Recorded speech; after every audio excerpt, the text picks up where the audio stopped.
干旱术者，一染撼天。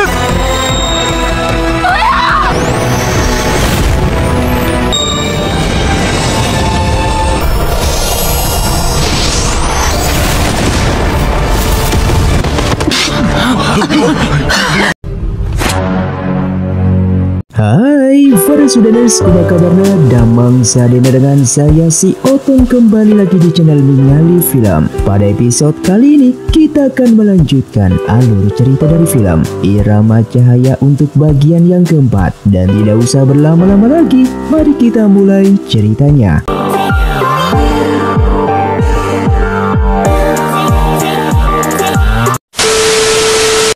Film pun dilanjutkan dengan diperlihatkannya Luli yang sudah sampai di monumen 4 musim. Namun ia masih ragu untuk menghancurkannya karena Lisau yang ditugaskan ke sini untuk memperbaiki monumen tersebut. Ketika Lisau datang, ia melihat Luli yang sedang melamun. Lalu Luli pun beralasan kalau ia yang sedang memikirkan para dewa bermeditasi di tempat ini. Kemudian Luli menunjukkan boneka yang sudah dipakai Bai Feng untuk membohongi Lisau, yang dimana boneka tersebut menjadi dirinya, dan seolah-olah ia yang sedang berbicara dengan Bai Feng dengan mengatakan hal buruk kepada Lisau. Lalu Lisau pun mengatakan kalau ia tidak akan tertipu lagi.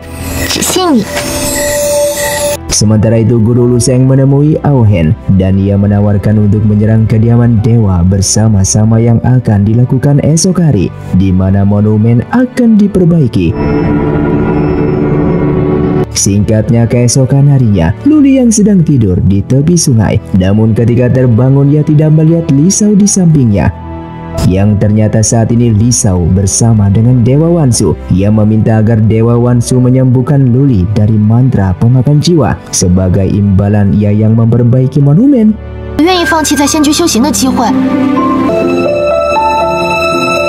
Kemudian orang-orang dari perguruan Wuyang sudah sampai di sana, dan kini Lisau akan segera melakukan proses perbaikan monumen dengan menggunakan pusaka Zither tersebut. Sehingga dengan kerjasama ini Dewa Wansu berjanji akan menjalin hubungan teman dengan manusia.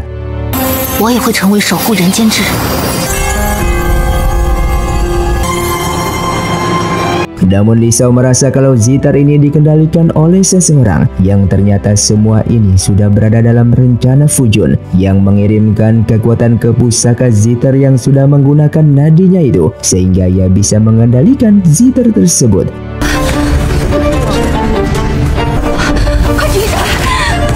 Karena hal itulah segel monumennya semakin melemah, namun para dewa tidak akan membiarkan hal itu.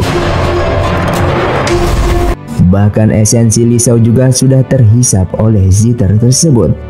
Fujun lalu menggunakan jurusnya dengan mengeluarkan seekor naga yang datang hanya untuk menyerang Lisau.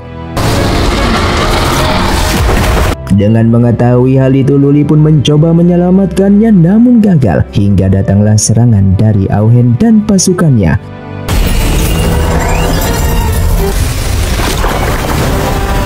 Terlihat para siluman akhirnya berhasil menembus penghalang dan pertarungan pun terjadi. Aohen juga akhirnya tiba di sana untuk membalas dendam, sehingga Luli bersama ketua Wensang yang langsung maju untuk menghadang. Akan tetapi kekuatan mereka berdua tidak sebanding dengan Aohen.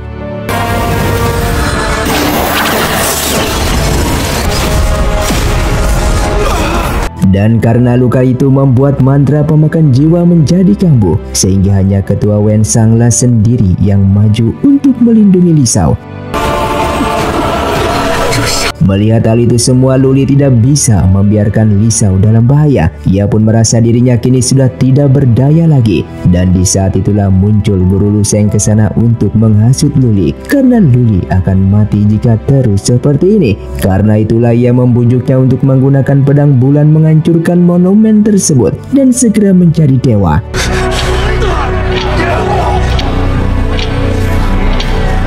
Namun ketua Wensang memperingati bahaya dari hancurnya monumen yang akan mendatangkan petaka di dunia ini, yang membuat Luli ragu harus memilih yang mana, hingga Luli bertekad tidak akan menghancurkan monumen tersebut. Lalu ketua Wensang berniat untuk menggunakan kekuatan terakhirnya, meskipun bagi Aohen itu hanya akan percuma saja. Sementara Li Shao yang berusaha keras agar ia tidak dikendalikan, dan dengan kekuatan dewanya membuat Fu Jun tidak bisa mengendalikannya lagi.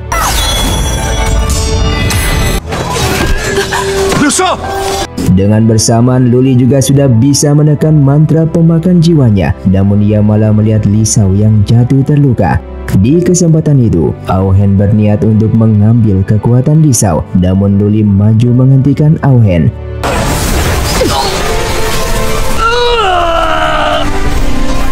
Di sini Luli merasa ia tidak bisa melindungi orang yang ia sayangi, yang seketika itu juga darah pada tubuhnya jatuh menetes ke pedang bulan, dan tiba-tiba jantung dewa miliknya pun bereaksi hingga pedang itu pun mengakui Luli sebagai pemiliknya. Namun saat ini Luli tidak ingin menjadi seorang dewa dan hanya ingin meminjamkan sedikit kekuatan dewanya untuk mengalahkan musuh yang ada di hadapannya ini. Lalu ia pun menggunakan kekuatan dari pedang bulan untuk mengalahkan Aohen. 干旱术者，一法撼天。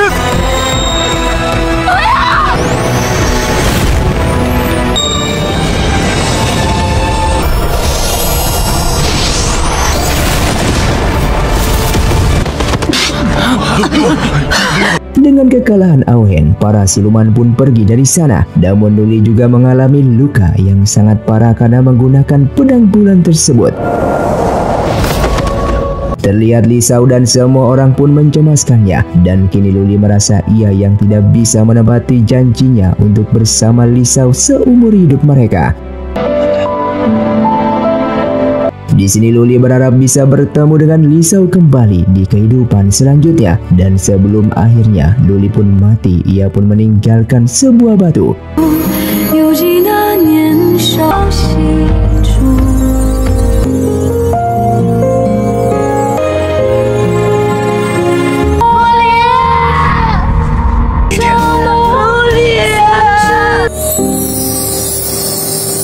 Karena kejadian itulah segel monumen menjadi rusak parah, dan beruntungnya datang seorang dewa ke sana yang bisa sedikit memperbaikinya, yaitu Dewa Luo.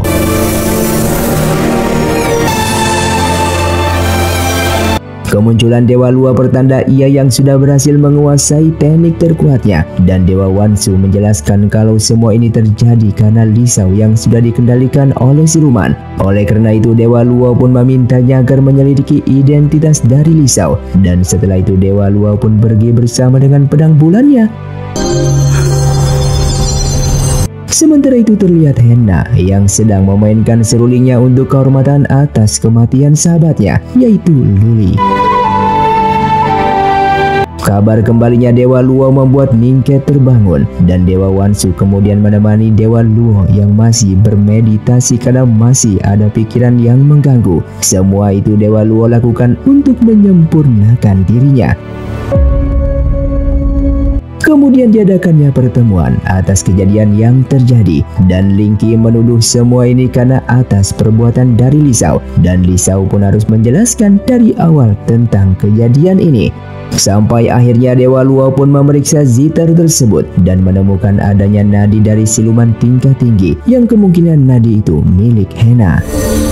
所以，的确不容易。我拿到的时候。 Terlihat Ling Qi yang terus saja menyalahkan murid perguruan Huyang, dan ia meminta untuk reputasi perguruan Huyang dijatuhkan di mata para warga, yang membuat Li Shao berdiri membela mereka semua. Padahal saat itu mereka diajarkan untuk melindungi para warga, bahkan sudah berkorban dalam pertarungan sebelumnya, dan baginya kediaman dewa ini tidak ada bedanya dengan siluman.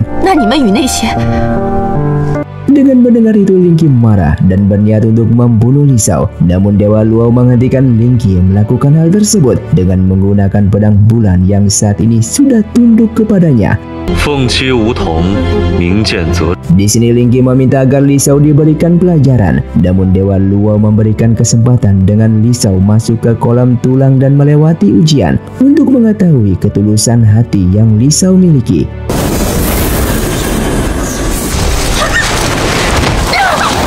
Di kesempatan itu Dewa Luo mengikuti jejak hidup Li Shao, mulai dari saat ulang tahun hingga perguruan Wuyang, dan merasa kalau Li Shao bersikap tulus dan benar. Kemudian tiba-tiba gelang mutiara pemberian Luli melindungi Li Shao dari para siluman. Dengan melihat hal itu, Dewa Luo memutuskan ujiannya telah gagal dan merebut gelang itu dari Li Shao, yang membuat Li Shao merangkak ingin mengambilnya kembali karena itu merupakan satu-satunya peninggalan dari Luli.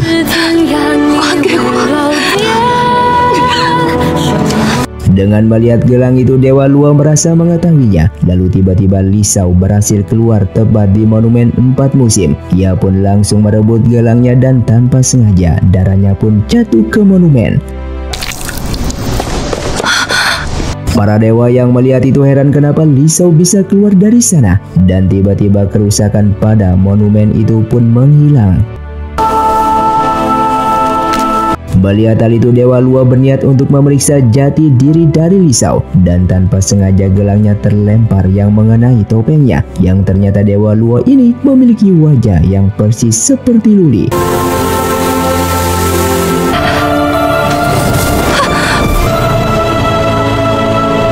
Di sini para dewa heran kenapa Dewa Luo wajahnya seperti Luli. Namun Dewa Luo meminta yang lainnya pergi dulu kecuali Dewa Wansu. Lalu Luo memberitahukan kalau Li Shao sepertinya adalah titisan Dewi Yaoling yang mampu menstabilkan monumen dengan darahnya. Li Shao lalu disadarkan kembali setelah waktunya dihentikan. Luo pun meminta Li Shao untuk tinggal di Gunung Shiyin, dan ia pun memberitahukan namanya sebagai Dewa Luo. Setelah itu para murid kembali ke dunia manusia. Li Shao pun yakin kalau Luo adalah Luli. Dengan bagaimana pedang bulan langsung mengakuinya. Karena itulah ia ingin tinggal untuk menyelidikinya, dan ia masih yakin kalau Luli yang masih hidup. Lalu Li Shao pun meminta mereka bertambah kuat agar tidak diremehkan karena dunia manusia yang masih membutuhkan mereka. Setelah itu Li Shao diajak berkeliling oleh Qiusan, dan ketika sampai di rumah Ningke yang merupakan adik dari Dewa Luo, Ningke pun langsung meminta Qiusan untuk pergi dari sini. Terlihat Ningke meminta agar Li Shao memainkan lagunya kembali. Namun di sini Li Shao tidak tahu harus bagaimana karena tidak ada zither. Setelah menutup mata dan mengingat kenangan di pohon suci, Li Shao pun memainkannya dengan lonceng yang ada di sana, yang membuat Ningke mengingat akan masa lalunya bersama seorang pria yang saat ini ia lupa siapa pria tersebut. Kemudian Ningke menanyakan dari mana Li Shao tahu lagu itu, dan Li Shao menjelaskan kalau ia yang bisa memainkannya begitu saja. Di sini Ningke merasa ia yang sangat mengenal dengan lagu itu, namun ia juga lupa di mana ia mendengar lagu tersebut, dan sejak inilah mereka pun mulai berteman. Di sisi lain, Dewa Wansu kemudian pergi mendatangi Luo. Di sini Luo menceritakan dulu pernah memisahkan setengah jantungnya ke dunia fana, yang mungkin hal itulah membuat kini wajahnya seperti Luli.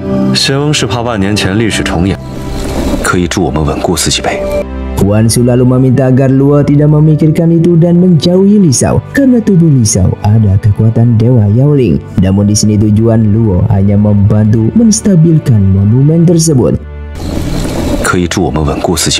Kemudian Ningke memberikan wewangian untuk Li Shao untuk membantu bermimpi melihat orang yang ia sukai. Sementara itu Guru Luseng sangat bersedih atas kematian Luli dan mengingat bagaimana kedekatan mereka dulu. Kemudian datanglah Fujun ke sana memberitahukan kalau Luli yang menjadi dewa dan melakukan penyelidikan karena saat itu lagu yang ia mainkan sudah akan menghancurkan monumen. Namun sayangnya Luli malah mengangkat pedang bulan untuk membunuh Aohen. Namun Guru Luseng masih memiliki seseorang di kediaman dewa. Dengan ini ia masih belum merasa kalah. Bahkan ia pun merasa heran padahal Henna ingin melindungi Li Shao, namun Fujun malah ingin membunuhnya. Dengan kematian Aohen, Luseng menyarankan untuk Fujun menjadi pemimpin siluman. Namun Fujun malah marah karena Luseng yang merupakan setengah siluman tidak pantas memerintahnya. Di sisi lain, Luo yang melakukan meditasi kembali, dan di saat itu Ningke yang merupakan adiknya sedang menunggunya. Lalu Ningke menjelaskan kalau ia punya teman baik yang baru, yaitu Lisao. Meskipun Lau tidak ingat akan masa lalunya di dunia fana, namun Lisao masih mengingat semuanya. Ningke kemudian membantu Luo dengan mengunci Lisao di dalam mimpi. 用香氛将他困入在梦中。 Saat itu Lisao sedang bermimpi bersama dengan Luli. Luo pun datang ke sana masuk ke dalam alam mimpi Lisao dan melihat bagaimana hubungan mereka di dunia manusia. Di mimpi itu Luo melihat mereka yang bermesraan dan mewujudkan harapannya yang belum tercapai. Kemudian Lisao cemas ketika bangun ia tidaklah bertemu kembali dengan Luli. Namun dalam mimpi itu Luli memberitahukan kalau Luo adalah dirinya. Kemudian Luo mengganti Luli dengan dirinya, dan ketika Lisao sadar Luo sudah di hadapannya, di sini Luo tidak menyangka kalau dirinya adalah Luli. Namun ia yang tidak berniat mengingat kembali masa lalunya, akan tetapi Lisao akan tetap mengingat semua pengalaman cintanya yang berharga itu. Tak lama lagi, Bai Feng akan segera keluar dari kediaman dewa. Namun ia tak akan membiarkan hal itu terjadi karena tahu kabar tentang Dewa Lau yang mungkin adalah Luli. Kemudian ia melihat Dewa Wansu di sana yang dihormati semua dewa, dan Bai Feng pun berniat ingin memanfaatkannya itu. Yang kebetulan datang Linggi ke sana yang mengejek Dewa Luo, yang memberikan kesempatan untuk Bai Feng mencari muka di depan Dewa Wansu dengan mengatakan kalau Dewa Luo sangatlah kuat dibandingkan dengan Linggi. Dewa Wansu yang melihat keberaniannya pun menjadi tertarik dan menjadikannya sebagai seorang pelayan. Sementara itu Lisao telah sampai di istana Chonghua, tempat di mana Luo bermeditasi mencapai kedewaan. Namun di sana terdapat beberapa formasi spiritual yang membuat Lisao tak mudah untuk masuk ke sana. Luo yang sengaja memasang formasi untuk menguji Lisao, padahal Wansu merasa Luo tak perlu seperti itu. Namun Luo berniat ingin membuat jimat darah menggunakan darah Lisao yang sebelumnya mampu mengembalikan kerusakan dari monumen. Namun karena gagal, Luo masih memberikan waktu untuk Lisao masuk ke dalam istana Chonghua. Dan tanpa terduga Lisao justru bertemu dengan Wang Xiu. Di sini Lisao pun menceritakan tentang Luli, dan ia merasa heran kalau Luo adalah Luli. Oleh karena itulah ia akan membuat Luo menyukainya, atau setidaknya membuatnya mengingat soal dirinya. Dan ia bertekad pasti akan bisa melewati formasi ini. Lisao pada akhirnya berhasil memecahkan formasi tersebut. Namun di dalam ia tidak melihat seorang pun di sana. Ia lalu melihat sebuah pohon yang tumbuh terbalik, dan Wang Xiu pun memaksa Lisao untuk menyiramnya.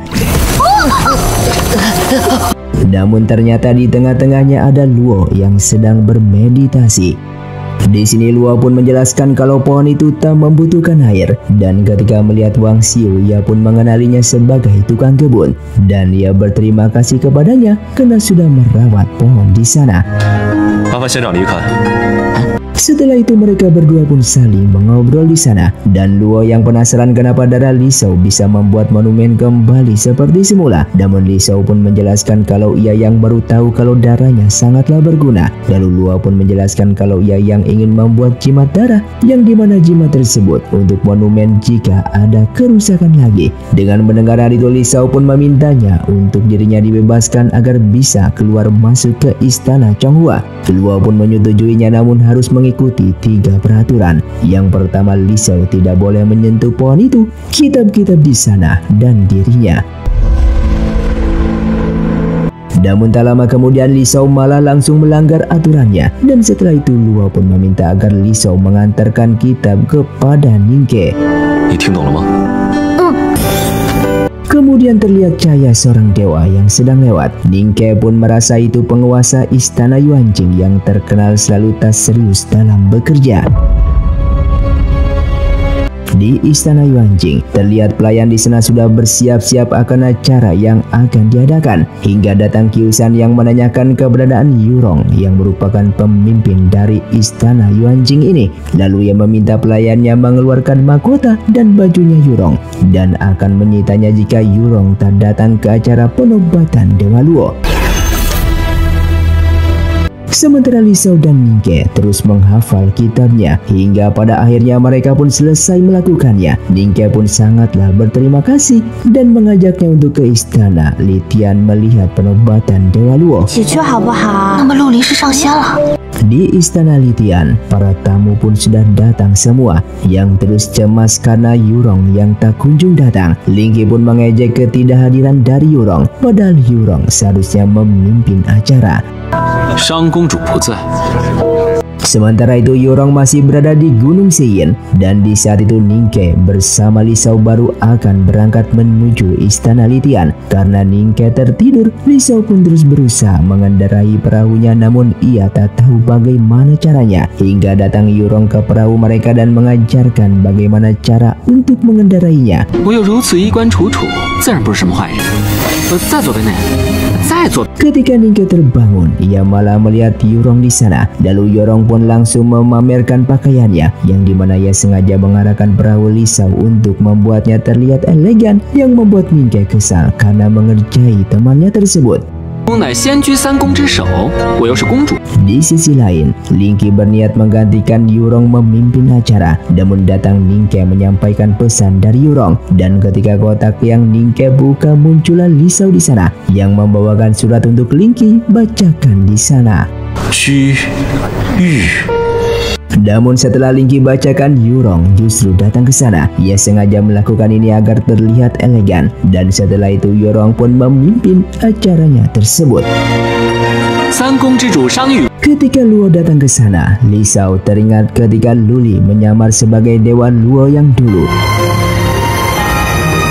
Di acara perjamuan, Yurong mengenalkan Lisau kepada semua orang dengan menjelaskan istana yang ada di kediaman dewa. Bahkan Yurong memberikan kursi untuk Lisau yang membuat Lingki kesal karena Lisau tak pantas di sana.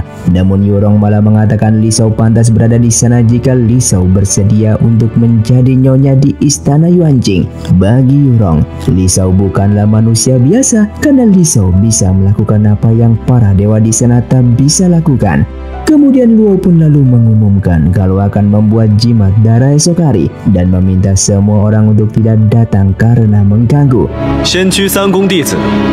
Mengetahui hal itu, Wang Xiuta menyangka kalau Luo akan setega itu kepada Lisau. Namun semua ini karena di dalam tubuh Lisau terdapat esensi Dewi Yaoling yang darahnya mampu mengembalikan monumen yang sudah rusak. Sampai keesokan harinya, tubuh Lisau akan jadikan jimat. Padahal selama ini ia tak pernah melakukan kesalahan. Lalu Luo pun mengaku bersalah kepada Lisau. Namun yang Lisau salahkan adalah Luli pada diri Luo yang sudah berjanji akan selalu untuk melindunginya.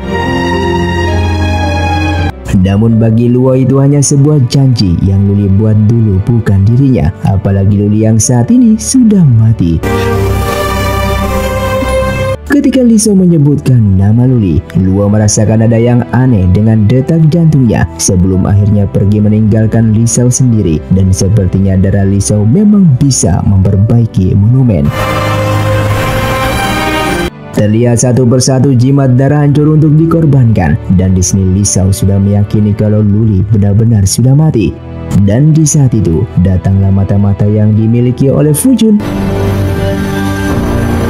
Orang itu pun mengacaukan formasi yang ada dan berniat untuk membunuh Lisau saat itu. Namun Lisau bisa menahan serangan tersebut yang ternyata itu adalah Lingki.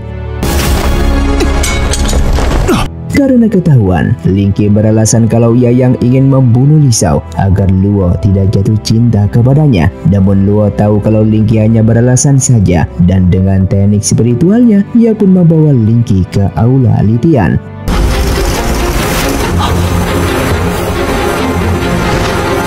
Terlihat Dewa Wansu menanyakan apa maksud yang Luo lakukan. Lalu Luo pun menjelaskan dengan kejadian sebelumnya. Ia pun yakin kalau ada mata-mata di kediaman dewa ini, apalagi Lingki yang dipenuhi oleh aura siluman. Namun di sini Lingki pun beralasan kalau aura ini karena ia yang sudah sering bertempur melawan siluman. Namun dengan kekuatan Luo, tiba-tiba tubuh Lingki menguap aura siluman itu yang memiliki kekuatan yang sangatlah besar, yang menandakan Lingki sudah bekerja sama dengan siluman sejak lama. Yang pada akhirnya Lingki pun berkata jujur, ia melakukan ini karena ketidakadilan yang ia terima. Padahal ia sudah berjuang di medan perang sampai di posisi ini. Namun pada akhirnya tidak sebanding dengan bocah seperti Yurong yang saat ini memimpin istana Yuanjing. Namun apapun alasannya, Lingki sudah terjerumus ke dalam kebencian. Ia pun akan dikurung di kolam tulang seumur hidupnya. Yurong lalu menjelaskan kalau ia yang sebelumnya sudah bekerja sama dengan Luo agar mata-mata dari siluman keluar dan ingin membunuh Li Shao yang sedang memperbaiki monumen. Dan ini semua bukanlah kesalahan dari Luo yang kejam terhadap Li Shao karena mengambil darahnya untuk menjadikan sebuah jimat. Setelah semua itu, Luo malah meminta Li Shao untuk membuat jimat darah lagi, dan Li Shao pun marah dengan sikap yang Luo berikan dan meminta Luo untuk mengorbankan dirinya sendiri saja. Lalu Luo pun memikirkan dengan perkataan Li Shao dan ia bertekad bahkan tanpa jimat darah tak akan membiarkan siluman itu keluar dari monumen ini. Namun datanglah Dewa Wansu yang mempertanyakan kenapa proses perbaikan monumen dihentikan karena takut siluman yang ada di sana bisa keluar.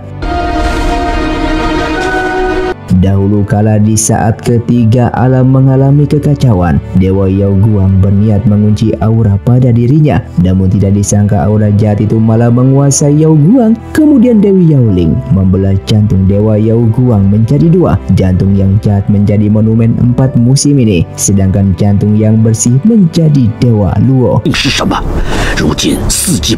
Bagi Luo yang Li Shao lakukan sudah cukup. Ia tak ingin menyakiti nurani hatinya dan menghalanginya menjadi dewa.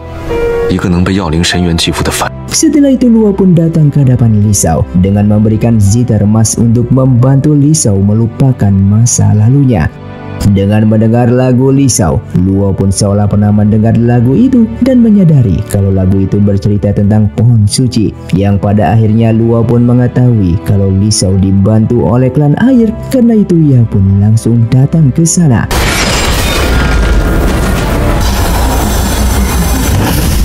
Saat pertama bertemu dengan Henna juga merasa kalau itu adalah Luli. Namun Luo menyangkalnya yang menyampaikan niatnya kedatangannya ke sini untuk mencari tersangka yang sudah mengacaukan kediaman dewa.